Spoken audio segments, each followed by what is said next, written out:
¿Cuántos somos padres y madres? Levantemos la mano. Bueno, les traigo una novedad que me he dado cuenta en los últimos tiempos, y es que los hijos son todos distintos. ¿Es una novedad? No es una novedad, ¿verdad? Ahora, lo interesante frente a esa realidad, a no ser que seamos padres de un hijo único, ahí no tenemos contra qué comparar, pero los hijos son todos distintos. Somos individuos, es decir, individualidades. Ahora, lo interesante es que según sea ese hijo, según las características de ese hijo, es lo que, por así decirlo, hace resaltar, forzadamente o no, como cualidad a ese padre y a esa madre, ¿verdad? Por ejemplo, un hijo rebelde. ¿Existen los hijos rebeldes? Acá no, ahora allá en mi casa y en Polvorines sí. Un hijo rebelde hace resaltar especialmente la paciencia, el dominio propio de ese padre y de esa madre, precisamente porque es rebelde y no aprende, como decimos comúnmente, a la primera de cambio. Un hijo obediente, servicial, que también los hay, hace resaltar la generosidad de ese padre, o permite que ese padre muestre esa cualidad que tiene de generosidad, ¿no es cierto?, de agradecimiento. Un hijo que tiene problemas con el autoestima hace que ese padre o esa madre resalte la valorización que tiene frente a ese hijo para con ese hijo o esa hija. Y así podríamos seguir mencionando. ¿Por qué digo esto como introducción? Porque resulta que en el llamamiento de Moisés, allí en el Éxodo, capítulo 3, versículo 6 puntualmente, hay un versículo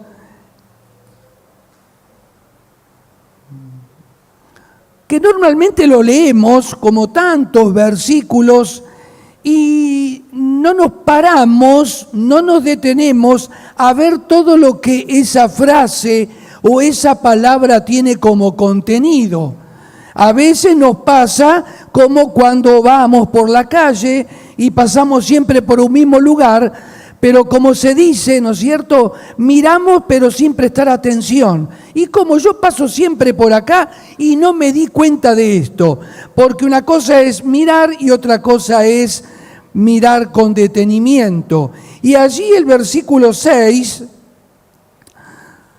Dios le dice a Moisés: yo soy el Dios de tu padre, Dios de Abraham, Dios de Isaac y Dios de Jacob. Entonces Moisés cubrió su rostro porque tuvo miedo de mirar a Dios. Versículo que, como digo, lo conocemos seguramente y cuántas veces lo hemos leído. Pero la pregunta y el tema para esta mañana es: ¿qué me muestra a mí el hecho de que Dios haya sido Dios de Abraham, que haya sido Dios de Isaac y que haya sido Dios de Jacob y que haya sido el Dios de su padre? El Dios del padre de Moisés, de Amram. Bien, Dios de Abraham. Voy a empezar y voy a dejar para lo último el Dios del padre de Moisés. Dios de Abraham. Dios de Abraham, ¿qué me dice a mí que yo pueda aprovechar hoy, a miles de años de cuando esto se decía y había sucedido, el hecho de que Dios haya sido el Dios de Abraham cuando en esta tierra, y pensar en el Dios de Abraham, pensar en el hecho de que Dios fue Dios de Abraham, me habla de que Dios es el Dios de las promesas. Y eso sí me llega hoy y ahora a mí, porque cuán lejano está la vida de Abraham cuando estuvo aquí de mí. ¿En qué me puedo identificar con Abraham? Pero resulta que pensar en el Dios de Abraham, reflexionar sobre el hecho de que Dios fue el Dios de Abraham es pensar en que creo y es nuestro Dios y es nuestro Padre, alguien que promete y cumple lo que promete. Porque si algo recibió Abraham de parte de Dios, es una tremenda promesa. Y allí en el Génesis capítulo 15, versículos 1 al 5, encontramos este concepto. En esta mañana podemos sacar la bendición y el provecho espiritual de que estamos creyendo en el Dios de las promesas, pero que cumple las promesas también, porque promesas nos han dicho. Y si nos ponemos a hablar, porque antes hemos escuchado de la realidad de nuestro país, si vamos a hablar de promesas que nos han hecho como pueblo, mejor lo dejamos ahí, ¿verdad? Pero aquí, en el capítulo 15, en los primeros 5 versículos, Dios le dice a Abraham, después de estas cosas vino la palabra de Jehová a Abraham en visión, diciendo: no temas, Abraham, yo soy tu escudo, y tu galardón será sobremanera grande. Y respondió Abraham: Señor Jehová, ¿qué me darás siendo así que ando sin hijo, y el mayordomo de mi casa es este Damaseno Eliezer? Dijo también Abraham: mira que no me has dado prole, y he aquí que será mi heredero un esclavo nacido en mi casa. Luego vino a él palabra de Jehová diciendo: no te heredará este, sino un hijo tuyo será el que te heredará. Y lo llevó fuera y le dijo: mira ahora los cielos y cuenta las estrellas, si es que las puedes contar. Y le dijo: así será tu descendencia. Tremenda promesa, ¿verdad? Tremenda promesa en el cual y en la cual muchos y muchas seguramente se habrán identificado, porque pasaba el tiempo, los meses, los años, y no venía ningún hijo o ninguna hija. Pero Dios bendijo en el momento justo y allí apareció ese hijo o esa hija. ¿Amén? ¿Será el caso de alguno en esta mañana aquí? Yo no lo sé, pero podemos dar fe de que no en todos los casos, cuando un hombre y una mujer se unen en el matrimonio y bueno, después de un tiempo prudencial, uno empieza a encargar a París. Bueno, creo que ahora ya no se encarga París. Los chicos, si yo digo esto, los jovencitos no me van a entender. Antes se decía que los chicos venían de París y los traía una cigüeña. No se hagan los jóvenes, algunos se debe acordar de esta frase, ¿eh? Bueno, yo siempre digo que cuando yo nací, veníamos de París, un chiste, pero después empezaron a hacerlos acá y ya no fue lo mismo, ¿no? Bueno, el hecho es que Dios le hace esta promesa a Abraham y la cumple. Pero hay algo interesante, porque sabemos que nosotros no nos conviene, no debemos jurar, ¿verdad? Que nuestro sí sea sí y nuestro no sea no. Basta la palabra. Debe bastar la palabra, por lo menos, ¿sí? Ahora, fíjense que ¿por quién jura el mundo? Nosotros decimos el mundo a los que no tienen a Cristo como su Salvador. Siempre juran por alguien superior, por alguien que es muy caro a sus sentimientos. Un juramento histórico es ¿por quién? Te juro, te lo juro por mi madre. Y así sucesivamente. Pero resulta que en la carta a los Hebreos, en el capítulo 6, en los versículos 13 y 14, interesante lo que Dios hizo en este sentido. Y yo se los cuento para ir abreviando. Búsquenlo, anótenlo, Hebreos 6, versículos 13 y 14. Resulta que, claro, Dios supuestamente se pone a mirar a ver por quién puedo jurar superior a mí. ¿Y quién hay superior a Dios? Entonces dice allí que no pudiendo jurar por alguien superior, ¿por quién juró? Por sí mismo.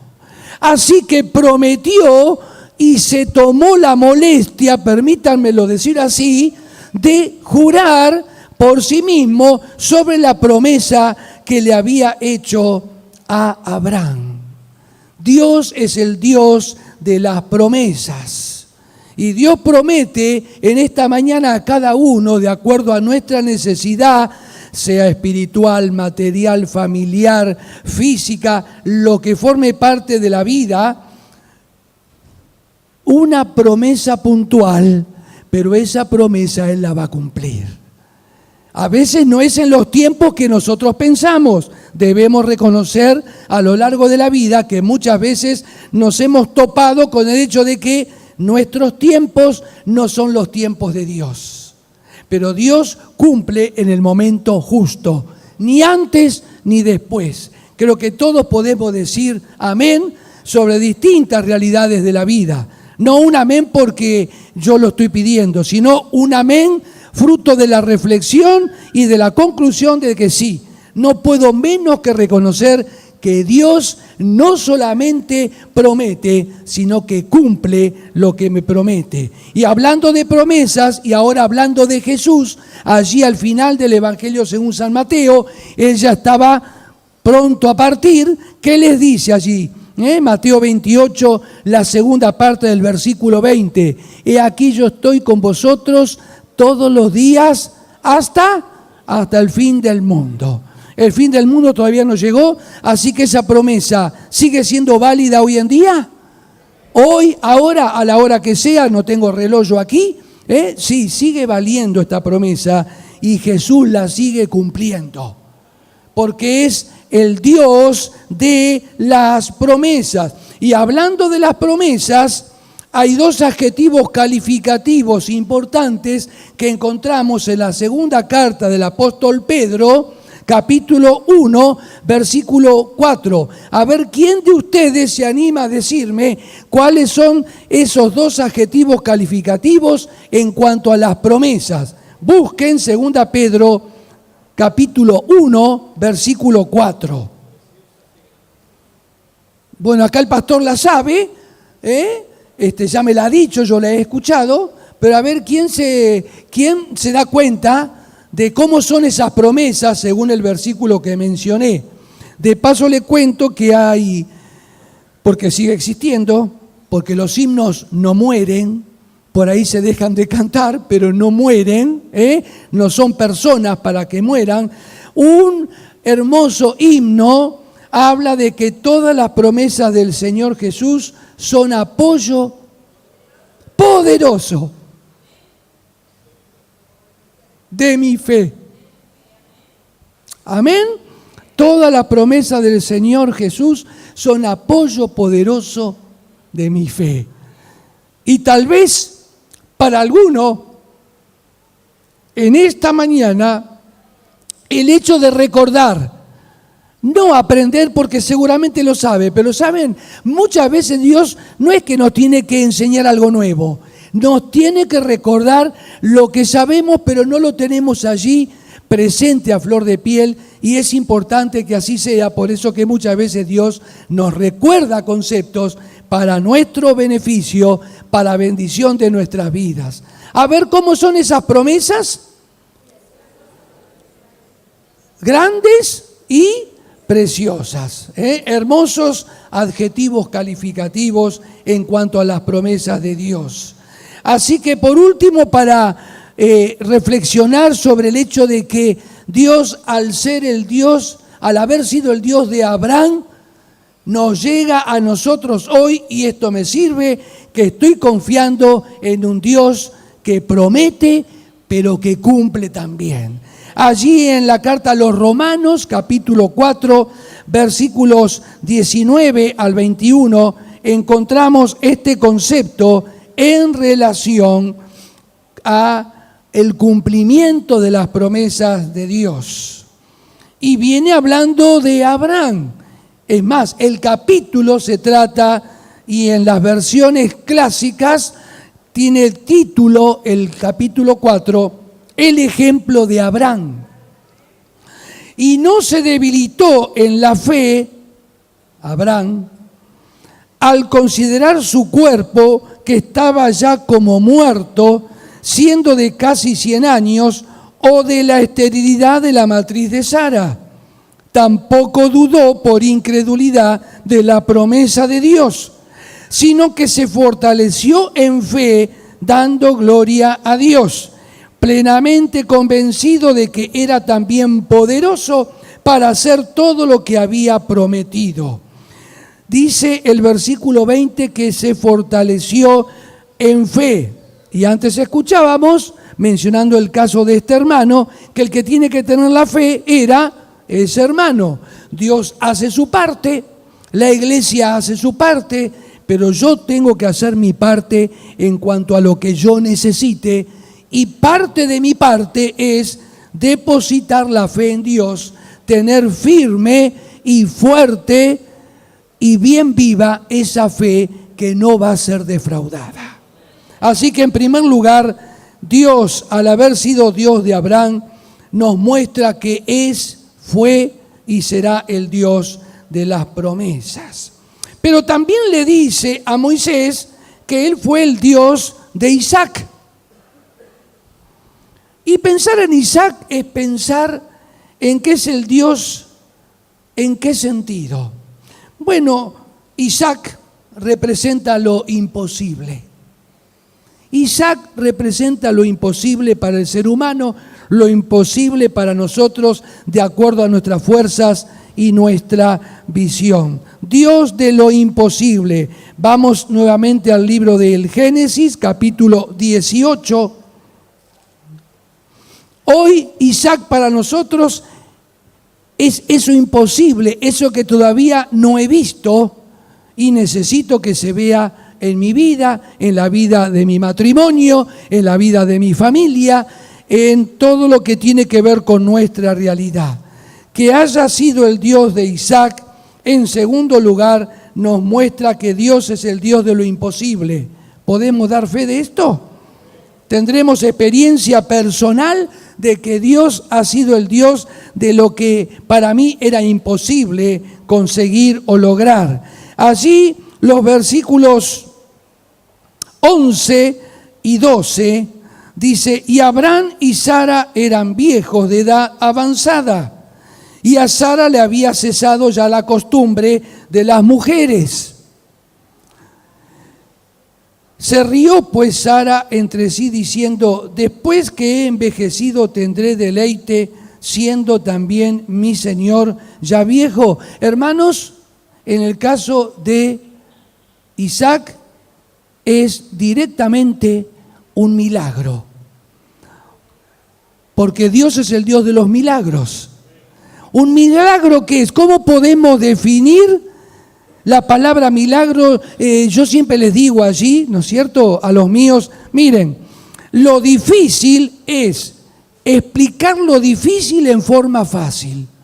Ahí y en eso se diferencian los profesores y se diferencia Jesús. Jesús fue el maestro por excelencia, porque a través de esos cuentitos teológicamente llamados u homiléticamente llamados parábolas, a la gente sencilla del campo, con el ejemplo de la semilla, de la tierra, del sembrador, con esos ejemplos sencillos les hacía entender verdades profundas. El maestro por excelencia. Recuerden, lo difícil es explicar lo difícil en forma sencilla. ¿Qué hacen los médicos en general? Y explican y se quedan en su ambiente. Y un término más difícil que el otro, doy fe de esto. Entonces, un médico no solamente se distingue por lo que sepa de su profesión, de medicina, no solamente se distingue por diagnosticar bien y medicar correctamente, sino también se distingue por bajar al lenguaje y al conocimiento del familiar o del paciente y explicar en forma sencilla y clara lo que pasa con su cuerpo. ¿Me siguen hasta ahí? Ahora, acá, ¿cómo le hacemos entender a un chico lo que es un milagro? ¿Qué es un milagro? Milagro es aquello que escapa a la posibilidad de lo que el ser humano puede hacer. Milagro es algo que va en contra del sentido común, de la razón, ¿no es cierto? Porque aquí no hemos leído en vano y es una manera, diríamos, delicada de referirse a lo que le pasa a la mujer después de cierta edad mensualmente, y aquí lo dice de esta manera: y ya le había cesado la costumbre de las mujeres, ¿verdad? Entonces, esto ya raya directamente en lo milagroso. Humanamente, científicamente, médicamente, obviamente Sara ya no podía tener familia. ¿Sí o no? ¿No es cierto? Creo que no hace falta ser más detallista. Pero por eso que estamos aquí frente a lo imposible para el ser humano. Por eso que la primera reacción de Sara, como creo que de cualquier mujer sensata, vamos a llevarlo al terreno hoy en día, ¿no es cierto? Y que a una mujer que ya no está en condiciones biológicas y físicas de procrear, se le diga que está embarazada. Por eso que es la reacción más natural, más lógica, y fue la primera. ¿Qué hizo Sara? Se rió. Es la reacción más natural, más natural. ¿Cómo se reiría cualquier mujer hoy en día en la misma condición? Pero resulta que estamos hablando del Dios de lo imposible. Qué bueno que podemos creer, confiar en un Dios de lo imposible. Porque miren, si nos vamos del terreno que estamos hablando y miramos humanamente nuestro país en términos económicos, en términos de lo que tenemos como deudas, la situación es prácticamente imposible de reflotar, por lo menos en el corto y mediano plazo. Es hacer un simple análisis, y los expertos en economía, los expertos en administración lo dicen. Pero nosotros, ¿en quién confiamos? En el Dios de lo imposible. Como recién decía el pastor, que si yo, humanamente hablando, me juego el puesto de trabajo porque sigo hablando del Señor, ¿quién me lo va a cuidar? Dios. Y si me voy de ese trabajo será porque tiene uno mejor. Esto no es ilusión, esto no es magia, esto es confiar en el Dios de lo imposible. Amén, así es. Ahora miremos un poquitito más. Allí en el capítulo 18, como dije, pero el versículo 13 y la primera parte del 14. Entonces Jehová dijo a Abraham: ¿por qué se ha reído Sara diciendo, ¿será cierto que he de dar a luz siendo ya vieja? ¿Hay para Dios alguna cosa difícil? ¿Quién lo dice esta última frase? Dios mismo. Porque Dios le habla a Abraham y le dice: ¿por qué se ríe Sara? ¿Hay alguna cosa difícil para Dios? ¿Hay alguna cosa difícil para mí? Podría decir, sin error doctrinal, otra versión de la Biblia para la misma frase. ¿Hay para mí alguna cosa difícil? ¿Hay para Dios alguna cosa difícil? ¿Cuál es la respuesta? No, no, no. Entonces, en el capítulo 21, avanzamos un poquitito y les leo los primeros 7 versículos, que es la reflexión de la misma Sara que un poquito antes se había reído. Visitó Jehová a Sara, como había dicho, e hizo Jehová con Sara como había hablado. Dios cumpliendo las promesas, pero Dios mostrándose que es el Dios de lo imposible para el ser humano. Y Sara concibió y dio a Abraham un hijo en su vejez, en el tiempo que Dios le había dicho, y llamó a Abraham el nombre de su hijo que le nació, que le dio a luz Sara, Isaac. Y circuncidó a Abraham a su hijo Isaac de 8 días, como Dios le había mandado. y era Abraham de 100 años cuando nació Isaac, su hijo. Entonces dijo Sara, Dios me ha hecho reír, y cualquiera que lo oyere se reirá conmigo. Y añadió, ¿quién dijera a Abraham que Sara habría de dar de mamar a hijos? Pues le he dado un hijo en su vejez. ¿Quién hubiese dicho? ¿Quién iba a decir? Como tal vez nosotros hayamos dicho esa expresión, pero ¿quién diría que fulano de tal? Mirá vos, ¿saben qué es lo imposible, más grandioso, más espectacular que el hombre no puede hacer? El cambio de la vida de un pecador. Cuando se llega a Cristo y lo acepta como su Salvador personal y esa vida es transformada. No nos habremos extrañado, no se habrán extrañado de nosotros, pero miralo vos a Guillermo, pero miralo vos a Juan, mirala vos a Marta, lo que era antes, cómo hablaba antes y cómo habla ahora. Para poner un solo ejemplo, ¿se entiende lo que estoy diciendo? Traslademos lo de Sara y la reflexión de Sara a nosotros en el hoy y el ahora. Mirá vos, ¿quién diría que se iba a bautizar? ¿Quién diría que le iba a servir al Señor? Si ustedes conociesen lo que era antes, ¿nunca escucharon esa frase? ¿Nunca la escucharon sobre alguien? ¿Nunca la habremos dicho nosotros?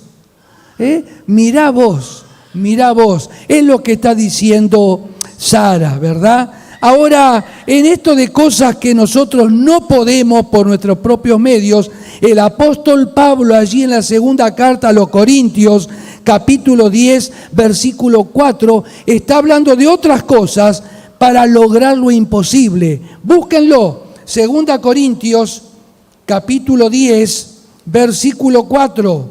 Y esto es real para nosotros. Esto es para el hoy y para el ahora, para cada uno de nosotros, aplicándolo a nuestra realidad, aplicándolo a lo que nosotros necesitemos derribar, sobre lo que necesitemos triunfar, sea en nuestra vida personal, en nuestro carácter, en nuestras reacciones, sea en el entorno donde yo me muevo normalmente. Pero aquí, ¿qué encontramos en el capítulo 10, versículo 4 de 2 Corintios? Porque las armas de nuestra milicia no son carnales. Las armas o herramientas de nuestra milicia, nosotros estamos enfilados en la vida espiritual. El apóstol Pablo toma un término del ambiente militar para aplicarlo a la vida espiritual. El militar, ¿por qué se llama militar? Porque milita. El militar milita en las Fuerzas Armadas. ¿Nosotros en qué militamos? Si alguien nos pregunta, ¿y ustedes en qué militan? Nosotros militamos en lo que la palabra de Dios muestra para sus hijos y para sus hijas.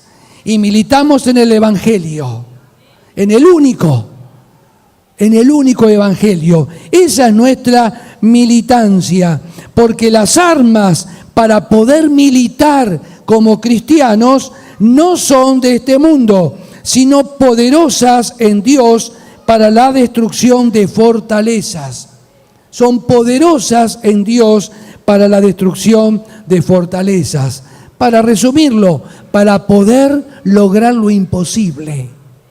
Para poder lograr lo imposible. Así que, hermanos, en esta mañana pensar en que Dios fue el Dios de Isaac es pensar que creemos y tenemos como Padre al Dios de todo lo imposible para nosotros.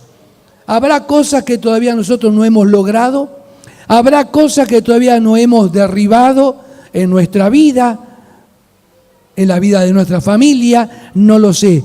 Pues Dios en esta mañana está dispuesto, haciendo nosotros nuestra parte, que esto de imposible también sea realidad en lo que nosotros necesitamos conseguir, lograr o quitar de nuestra vida.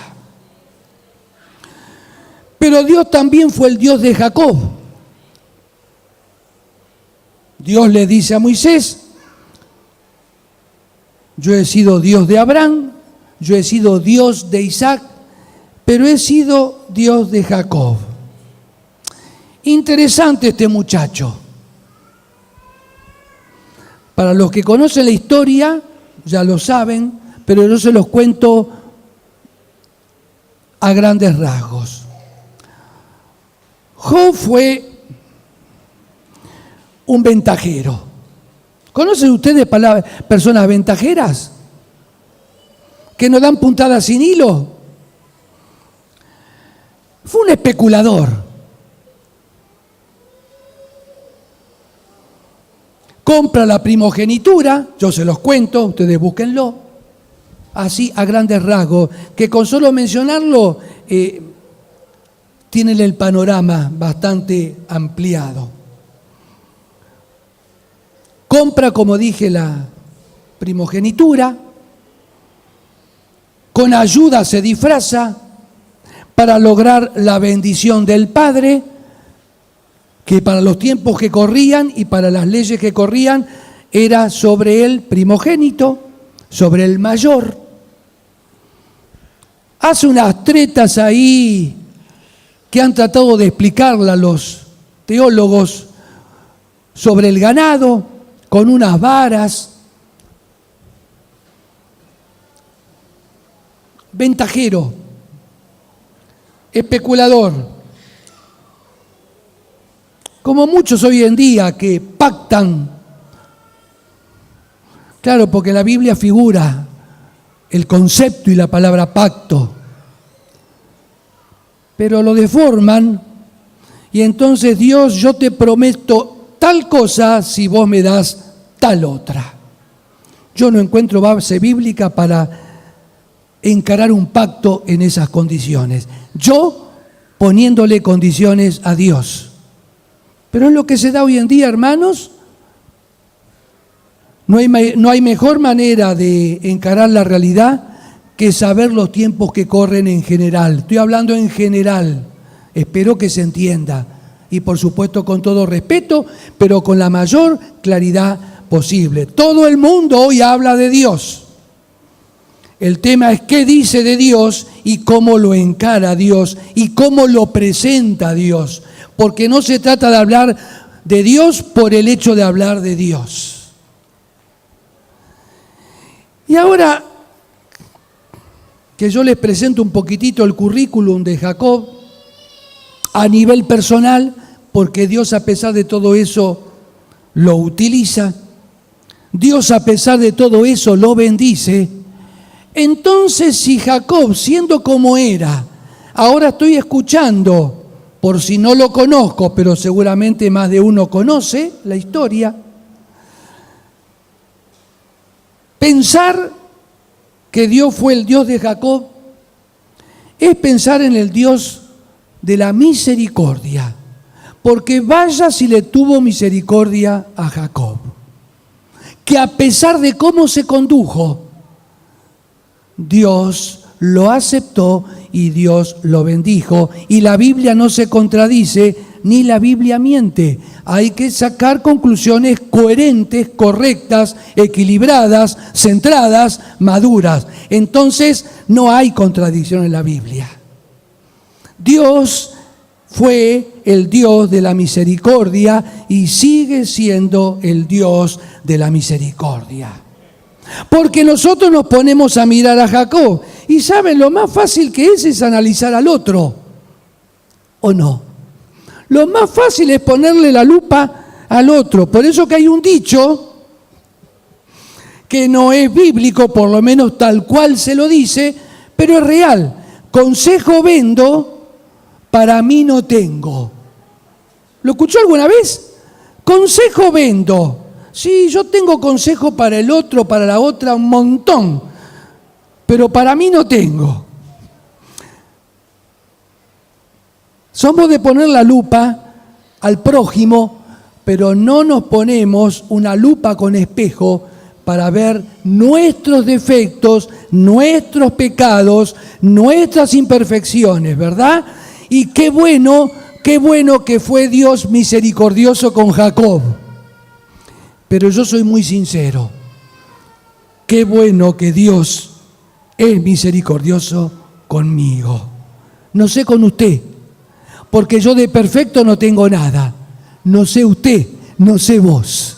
Pero qué bueno que Dios fue, es y será misericordioso. Amén. Pensar en el Dios de Jacob es pensar que estoy creyendo en un Dios que me mira y me trata con misericordia. En Jeremías capítulo 3, versículo 12,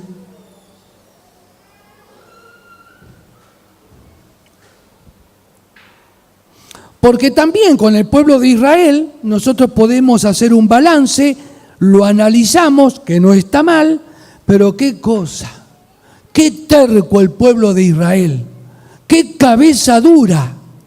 Y no mentimos, pero por casa como andamos, ¿no? Le cargamos las tintas al pueblo antiguo de Dios, pero ¿y por casa?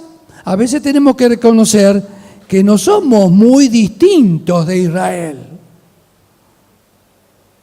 Se mandaba macanas, para decirlo suave, se mandaban macanas, Dios le advertía, se arrepentían, volvían a ser macanas, Dios le advertía. Dice la Biblia que llegó un momento que Dios se cansó, ¿verdad? Pero vamos a esto, porque acá Dios le dice a Jeremías que haga algo. Y me dijo Jehová, versículo 11, Jeremías 3, no sé si dije la cita completa, Jeremías 3, versículos 11 y 12. Y me dijo Jehová, ha resultado justa la rebelde Israel en comparación con la desleal Judá. Una peor que la otra. Ya estaba el reino dividido. No vamos a hacer historia bíblica esta mañana. Nos ubicamos en el momento histórico. Ha resultado justa la rebelde Israel comparativamente con la desleal Judá. Dentro de todo, dentro de las macanas que se mandaron las dos, bueno, hay una que se mandó una macana un poco menor, pero macana al fin. Ve y clama estas palabras hacia el norte y di, vuélvete, oh rebelde Israel, dice Jehová, no haré caer mi ira sobre ti. ¿Por qué? Porque misericordioso soy yo, dice Jehová, no guardaré para siempre el enojo. Amén.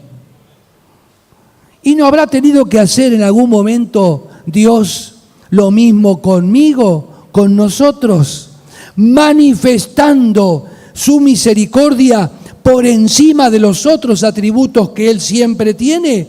Yo digo que sí, yo digo que sí. Ahora volvamos a Jacob, porque pasa el tiempo, Jacob viene grande, y allí en el capítulo 47 del libro del Génesis, versículo 9, hay algo interesante.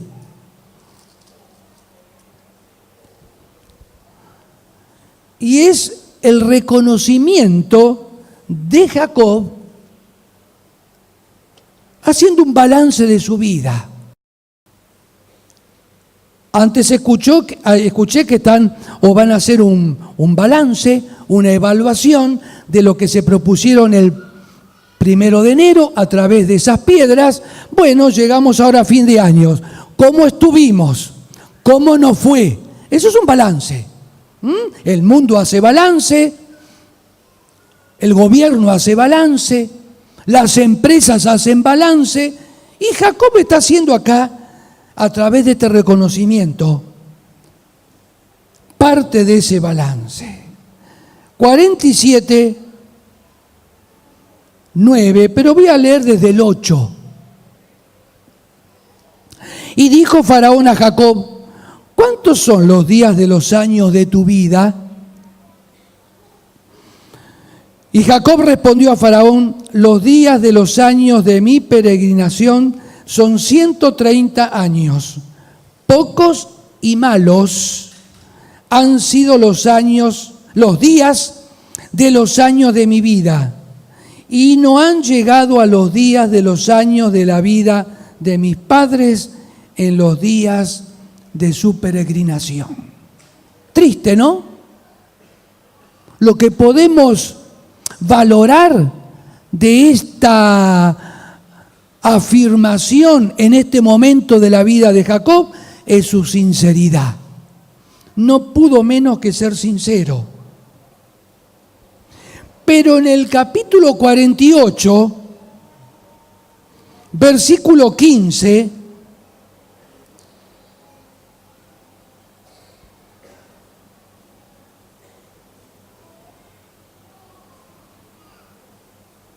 y forma parte de una bendición esto, y no se extrañen, no hay ninguna contradicción.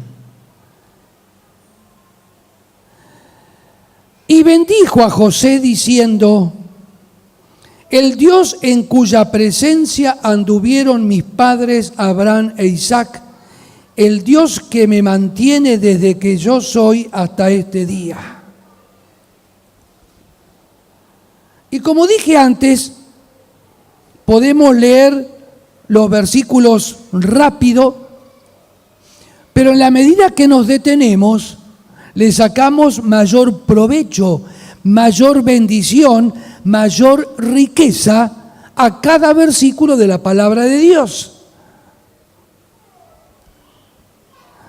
Y la Biblia nos anima, a través de la exhortación, escudriñad las Escrituras, dice. Búsquenlo después, tarea para el hogar, donde está en la Biblia, pero en la concordancia con alguna de las palabras, escudriñad las Escrituras. Si vamos al diccionario y buscamos la palabra escudriñar, dice analizar minuciosamente, analizar con lujo de detalles. No es un simple leer, en este caso un versículo, sino que si yo escudriño el versículo, voy a sacar, como dije recién, mayor provecho. Y vamos a hacer este ejercicio sobre estas palabras que forman parte de la bendición, ¿no es cierto?, de Jacob. El Dios en cuya presencia anduvieron mis padres. Lo triste, y esto sale del análisis minucioso, es que él no pudo decir el Dios al cual yo serví, el Dios bajo el cual yo anduve.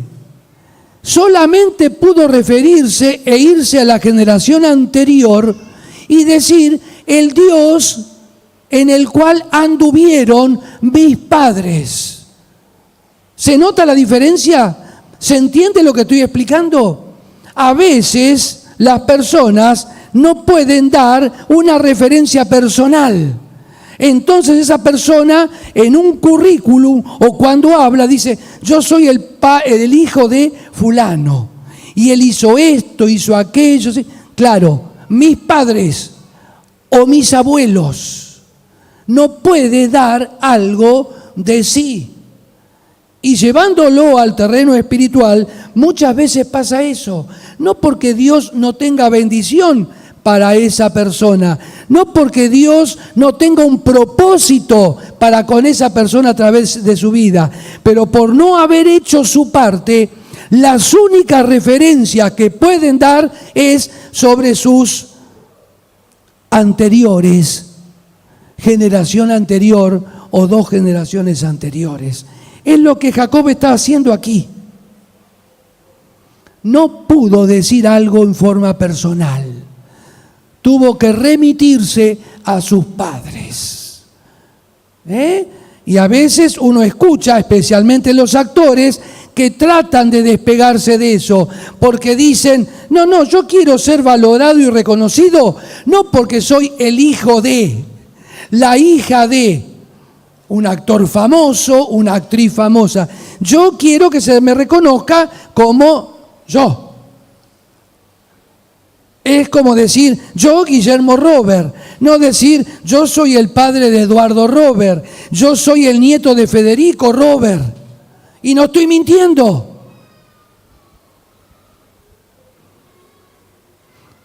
Mi abuelo fue el primer secretario de la iglesia en San Fernando, una iglesia que tiene 120 años. Y no miento. Pero si yo solamente puedo hablar de lo que fueron mis abuelos, de lo que fueron mis padres, y no puedo decir algo de mí, ahí hay algo que nos cierra. ¿Se entiende, hermanos, a lo que me refiero? Y Dios hizo todo para que yo pueda tener vida propia, servicio propio. Y no yo doy gracias porque mis padres, porque mis abuelos. Está muy bien eso. Pero es para entender acá que Jacob no tuvo más remedio que decir la frase como está escrita aquí en la Biblia. Que Dios nos libre de esto. Porque los ejemplos que tenemos en la Biblia es para nuestro beneficio. Para repetir lo bueno y para corregir actitudes que no fueron aprobadas por Dios en el pasado, ni van a ser aprobadas hoy, porque Dios es el mismo hoy, ayer y por los siglos. Su palabra no cambia. Hay muchísimas versiones de la palabra de Dios y eso yo considero, y creo que es así, es bendición para nosotros. Porque hay versículos que leyéndolo y estudiándolo en esta versión se me aclara más el panorama. También, eso está bien, son las versiones, pero el concepto básico de Dios en su palabra jamás cambiará. Jamás cambiará. Sostengamos esto. Y allí, hablando de misericordias, fíjense cómo el apóstol Pablo lo define a Dios. 2 Corintios 1:3, para pasar al último ejemplo. 2 Corintios 1:3.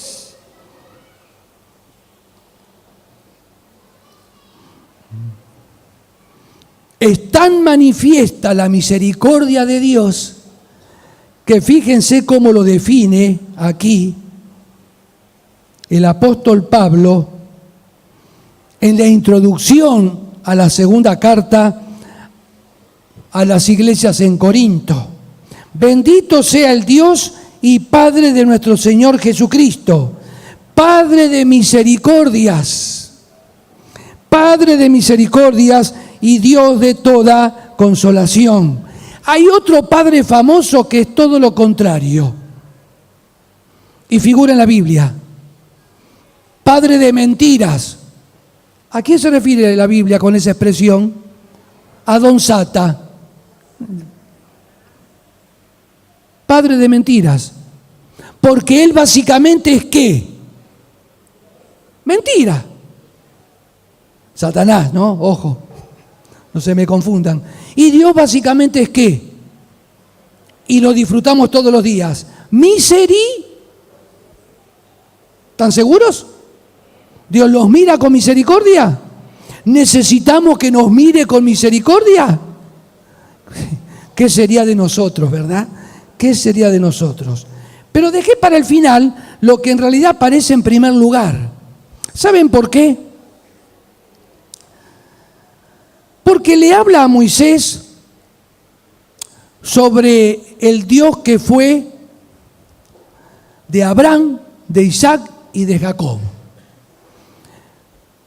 Pero resulta que Jacob era el tatarabuelo de Moisés. Y es como si a mí me contaran algo que hizo mi tatarabuelo. Yo conocí a mis abuelos, muchos llegan a conocer a su bisabuelo, bisabuela, pero tatarabuelo ya es más lejano. Es más, Yo de mi bisabuelo sé muy pocas cosas de lo que fue allí en Francia. Ahora, de mi tatarabuelo, mi padre nunca nos habló. No sé si él supo inclusive cosas de su bisabuelo, tatarabuelo mío, muy lejano, pero era el más cercano a Moisés, porque Jacob fue el tatarabuelo de Moisés, pero Isaac fue el trastatarabuelo, una generación más atrás todavía, y Abraham el pentabuelo. No sé si saben, hay pentabuelo, exabuelo, octabuelo, ya no hay otra manera de mencionar para atrás. Octava generación para atrás, novena. Así que hasta ese momento, pongámonos en el lugar de Moisés. Sí, se me está hablando del Dios que tuvo mi tatarabuelo, mi trastatarabuelo, mi pentabuelo. Pero acá le dice que fue el Dios de tu padre. Ah, eso es cercano. El Dios de mi padre, de mi madre. Eso es cercano, ¿sí o no? ¿Me siguen en el razonamiento que estoy haciendo? ¿Y esto qué me muestra? Que Dios está cercano. No es ese Dios que actuó en el pasado. Qué lindo, pero ¿qué tiene que ver conmigo?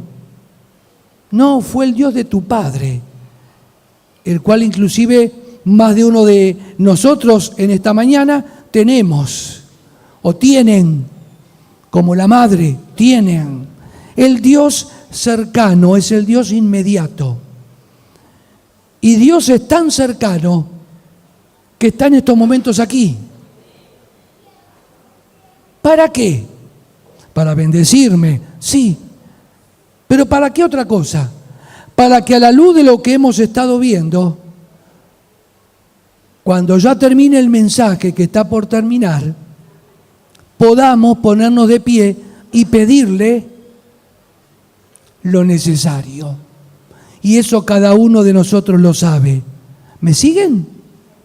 Porque el salmista, hablando de esto, en el Salmo 34, versículo 18, ¿qué nos dice sobre esto de la cercanía de Dios?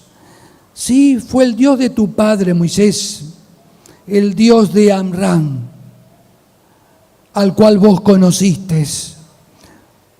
34, 18. Cercano está Jehová a los quebrantados de corazón, a los necesitados de lo que sea.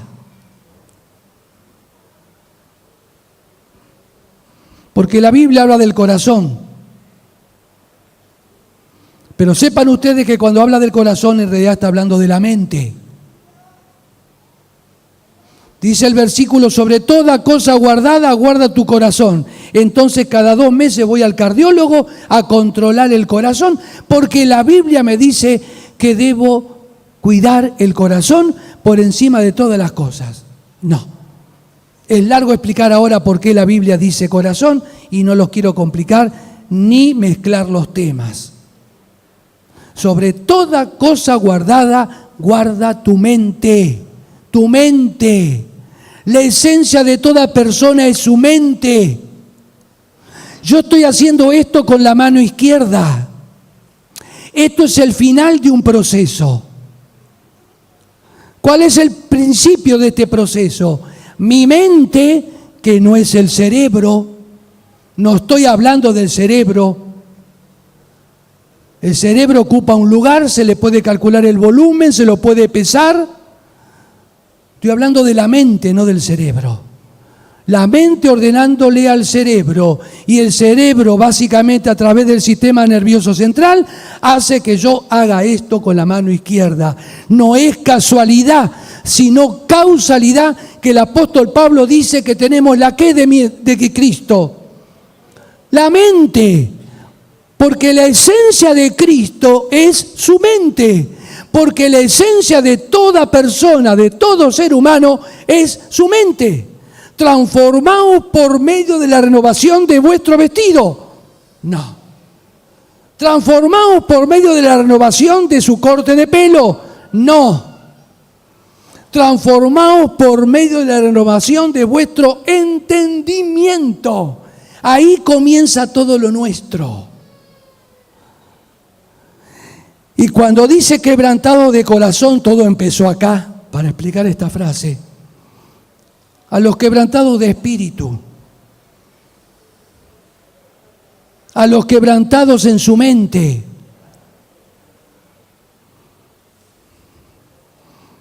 la mente que es cosocia de la conciencia.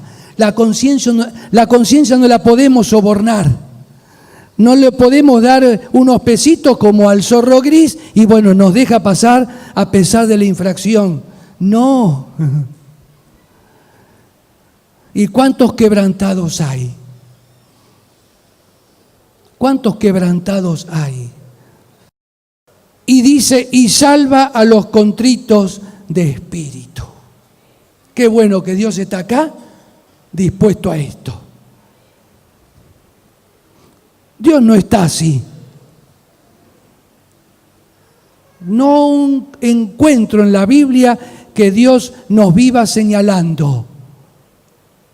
Dios está con los brazos extendidos.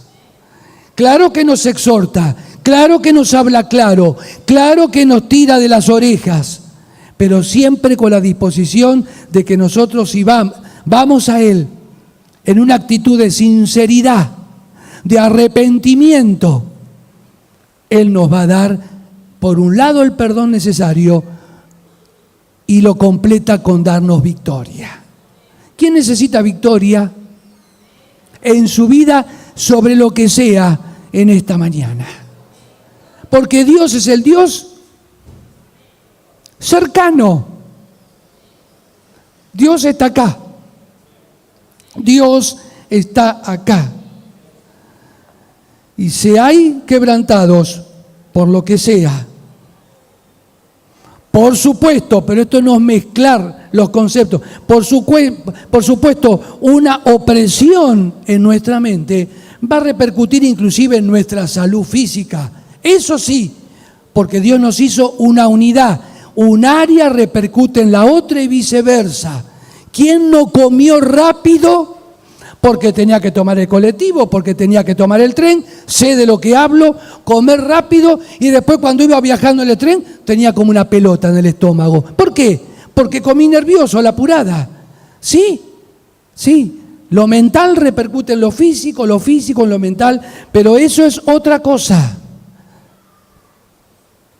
Sí puede ser, seguramente, que haya dolencia física en esta mañana, pero estamos hablando principalmente de cosas que Dios no aprueba en nuestra vida.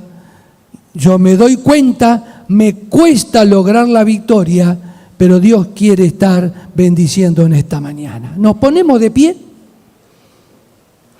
Yo voy a orar desde el frente aquí, pero cada uno de ustedes, porque Dios no se confunde, es todopoderoso y entre otras cosas muestra su todopoder en que va a poder escuchar a la vez todas las oraciones. Nosotros no podemos. Cuando empiezan a hablar nosotros, espere un momentito, hable de a uno, nosotros. Pero Dios tiene en esta mañana la capacidad de escuchar tu oración, su oración junto con la mía y junto con la de todos. Usted sabe, vos sabés que tenés que pedirle al Señor. Yo simplemente traje la palabra de Dios y mostrar estas características de este Dios que fue Dios de estas personas que forman parte de la Biblia. Oramos entonces. Bendito Padre Celestial, Gracias en primer lugar porque tú no cambias. Fuiste el Dios de estas personas que, como dijimos al comienzo, vivieron hace miles de años antes que nosotros. Nunca tuvimos una relación personal con ellos, pero sí la tenemos contigo. Y tú eres el mismo. Y en estas bondades tuyas, nosotros queremos reflejarnos. Queremos pedirte, y de hecho, tus hijos y tus hijas allí en el lugar donde se encuentran, te están pidiendo lo que están necesitando. Tu Espíritu Santo que está dentro de ellos y de ellas, les ha estado hablando,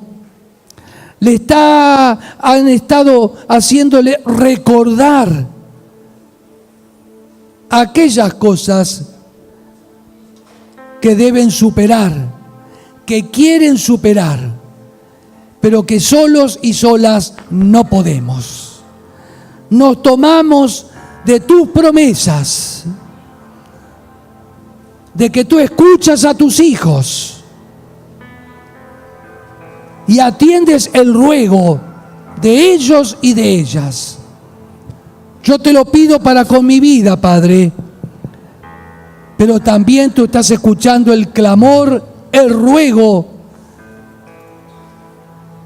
de los que tú les has mostrado las cosas que no quieres en sus vidas, pero también frente a las cosas que necesitan conseguir, lograr y todavía no lo han podido, renovar esas fuerzas en ti, en que tú cumplirás la promesa que le has dado personalmente a cada uno de tus hijos y a cada una de tus hijas. En la vida espiritual no existen los delegados. La vida cristiana es absolutamente personal. Podemos interceder por nuestros hermanos, podemos orar juntos, pero las decisiones, las determinaciones, a lo que nos comprometemos contigo, debemos cumplirlas nosotros. Gracias, Dios, por tu visitación. Gracias porque estás aquí y sigues escuchando. Tal vez entre tantos motivos se está necesitando consolación, fortaleza para seguir, renovación del cansancio físico y mental. No sé, podríamos hacer una lista muy larga y aún así olvidarnos de motivos. Lo más importante es que tú estás escuchando el clamor y el ruego de tu pueblo. Gracias porque no es porque lo merecemos que lo vas a hacer, sino precisamente por tu misericordia y por tu gracia para con cada uno de nosotros. En el precioso nombre de nuestro Señor y Salvador Jesucristo. Amén, Padre. Amén. Dios les bendiga.